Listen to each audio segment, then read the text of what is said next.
to the Whatnauts Reactor Core number 106. We got some more The Last of Us to talk about this week here, specifically episode 7 of The Last of Us. My name is Kyle Springer, and I am joined by Ignacio Rojas. Ignacio, how are you? What's up? Hey, hello, Kyle. I'm doing good. How are you? Doing pretty well. We almost had a tornado here on Sunday night while we were watching The Last of Us. Wow. Yeah, we got a huge storm. It's like right at the start of tornado season where I live. So the cold air is on its way out. The warm air is coming in, and it's all swirling up and stuff. Yep. It was intense. I was like, do we need to watch this like tomorrow night when we're safe? But no, we made it through, thankfully. So hopefully nothing like that has been happening in your neck of the woods. No, we don't really have tornadoes over here. Just we're having a lot of forest fires right now, but nowhere near where I'm at. I gotcha. Other than that, it is very cold over here, specifically in this city. It's summer, and where I'm usually at, it is very hot right now. But for some reason, this city is always very cold. So it is quite cold right now. Just because of that, I'm with my jeans and my jacket. Yeah.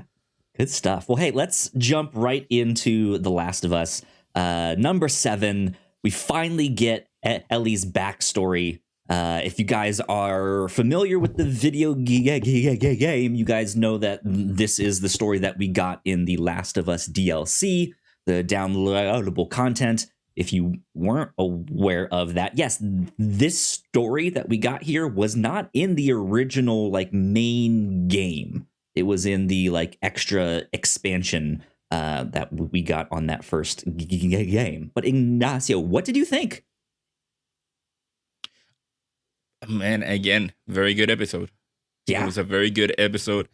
It dived fully into what we saw in the DLC. You get to see the relationship between Ellie and Riley, which we, for the first time, see. We in the show we haven't gotten much, or many, not even any hints about Riley being a person, and so yeah, I'm glad that the episode dived fully into the Left Behind story. It translated it very well, and it was a very good episode. I agree. Yeah, it's it was, I think, up there. I think this might be my second favorite episode of what we've gotten so far. The Bill and Frank one being my top one. Then I liked this one a lot, and then I think that in that like the pilot, that first one, I think is spectacular. But yeah, I thought this was fantastic. I was wondering how they were gonna tell this story, because they kind of had a chance to do it differently, and at the end of the day, they did not. Even for the video game, this is kind of how and where the story was taking place.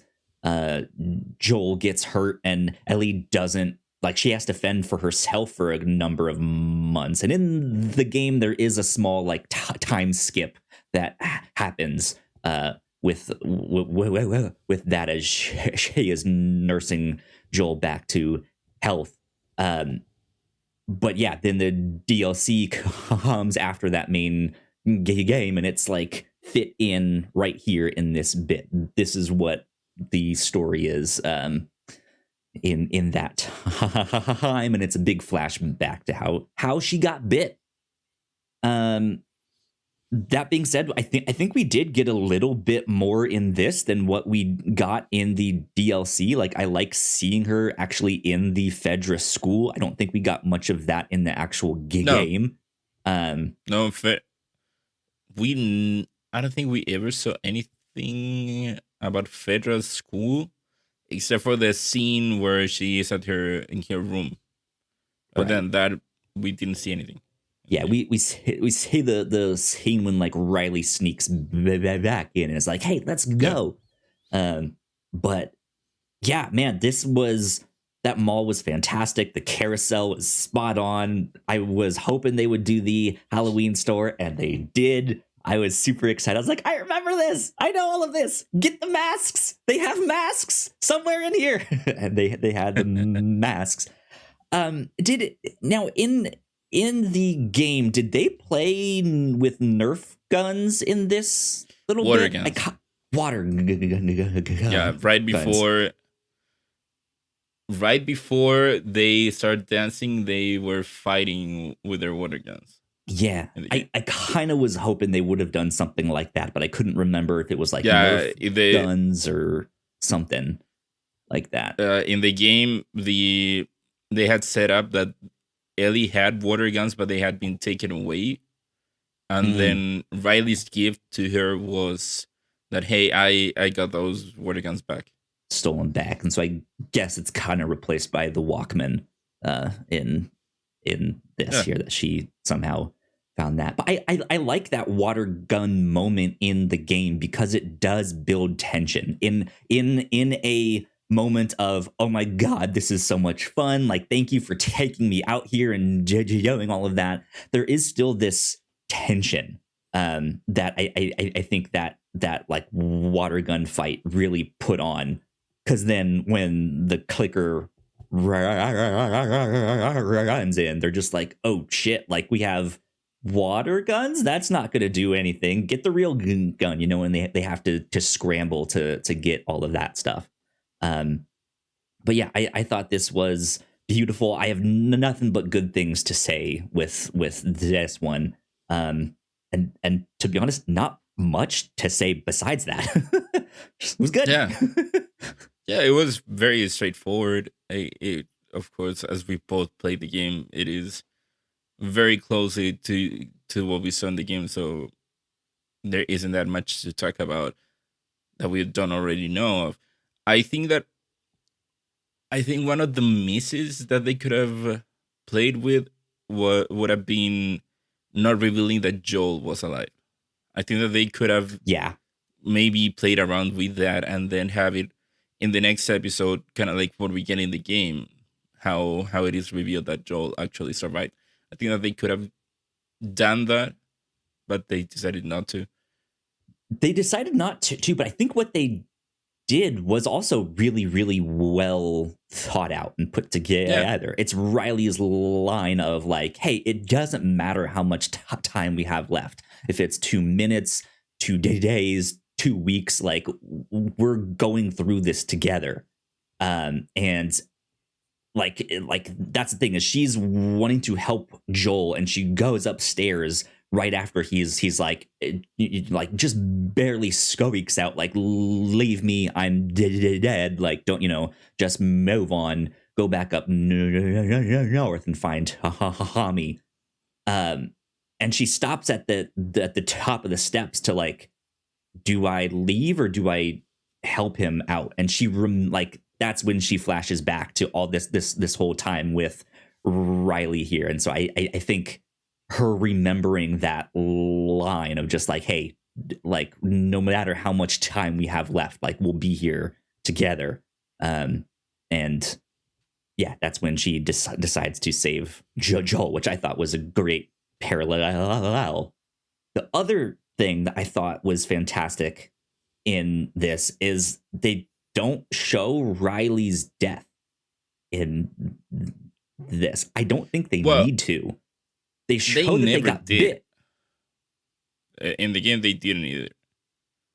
Which I think it is one of those unsolved mysteries for me with the game, because that means that at some point Riley turns, but Ellie doesn't. And I've always wondered how. I kind of remember. I thought there was some. I haven't played the DLC in a long time, so I don't remember. I thought there was like one of those things where it like zooms out and goes like outside the building or something, and you just hear a gunshot or something like that. No. It ends pretty much like it does in the episode. They just sit there. We got 2 options. We can do the easy way, or we can be all romantic and just lose our minds together. Yeah. And it ends pretty much the same as in the show. Okay. Well, either way, I really like that they don't show it. Like, that is the one thing you said, that there hasn't been a hint that Riley's even really been a character. Like, she's not mentioned her name, but we know that stuff has happened to Ellie, and it has traumatized her in a way that has kind of fucked her up, right? And she hasn't spoken about it out loud, but now we know what it is that not only did they both get bit, but she watched her turn, and you can assume that she had to kill her, which really sucks. And then, yeah, she didn't change and was just like, hey, what the fuck? This is not supposed to happen. So yeah, I like that a lot. It reminds me of the old, like, Batman the Animated Series thing, when you see Dick Grayson's parents go out on the trapeze, right? They go out and off screen, and then the only thing that comes back is the swinging thing. The trapeze is itself, right? It is that implied nature that I think is just like, oh, this sucks. Like, this is really tough. But yeah, I enjoyed it a lot. I think that's mostly what I have to say on this episode.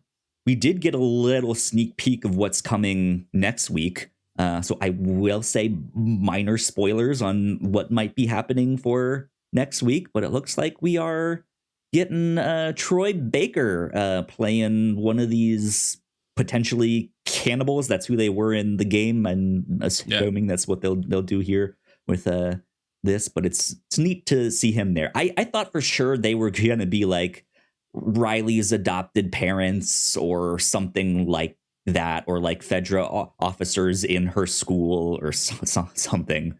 But we're getting them. Yeah, it seems like Troy is going to get a bit more of a role, a bigger role, speaking rather role, than just being in the background. Yeah. We got 2 episodes left, Ignacio. Yep. Do you think they can pull it off? I know we've expressed some concerns in the past. How are you feeling now that we've gotten her backstory? I think we both know what the 2 following episodes will be. We pretty much know what the next one will be, so we have a very good picture as to what the final one will be like.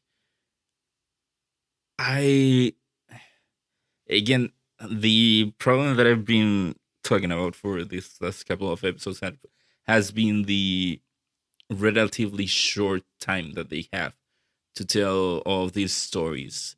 Yeah. And while you can tell the cannibal story in one episode, I still feel like it might be a little bit too short having it at 1 hour, and then I still believe that the final episode should be longer. Yeah. An hour. Yeah, I that's agree what has me worried with that. I can see them, I can see Ellie dealing with the cannibals next episode and having that be, besides her like rage when she found out they both got bit, like starting to see her really act out on this violence that she has seen all around her. I can see them exploring that a little bit and then making it out. Like I don't think they're really gonna dwell on it too much, but I think it's gonna be an impactful one where she kind of realizes, like, holy shit, like I can fuck some people up here, and I know how, and I don't feel a thing, right? Or maybe she does. But then I can see them doing that time skip to like, okay, now they're in the Pacific Northwest or wherever they're going to that hospital. Yeah, I keep forgetting because it was Pacific Northwest in the game, right? Or is that just where this? Isn't that in part 2? It might be. I don't know. Yeah, because, part 2 takes place in the Pacific. Along the coast, so Yeah. Okay. Well, I'll stick with what you say. But yeah, I think they can do it. I think they can pull it off. I think this episode helped with kind of understanding Ellie and who she is. I still don't necessarily feel the connection between her and Joel. Yeah. So that's my only like just I wish we got more of that, but yeah. We got, and again, we got, that comes down to it's been good. That comes down to the way that the story is being told in the show.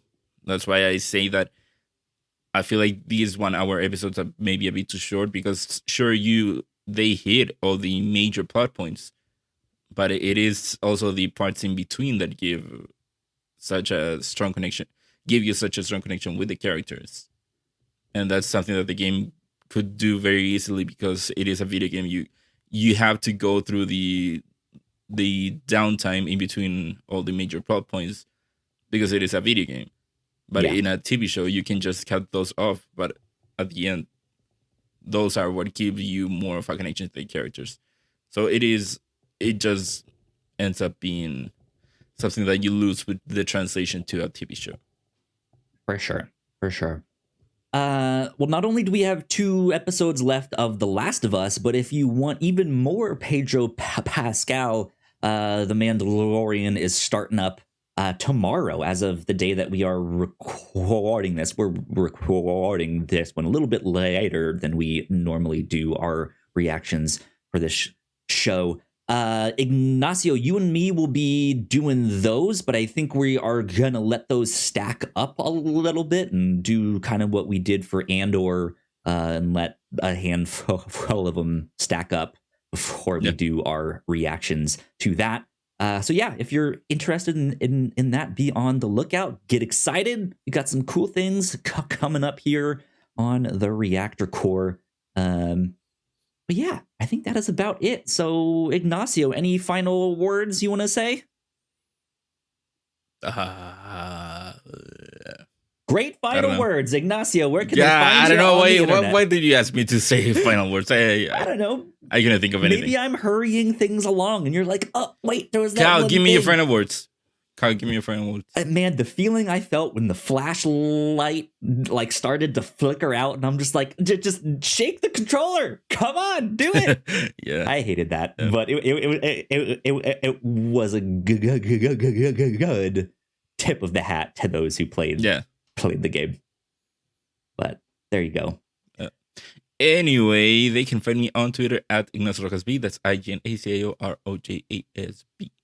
There you go. You guys can find me at Yo Kyle Springer.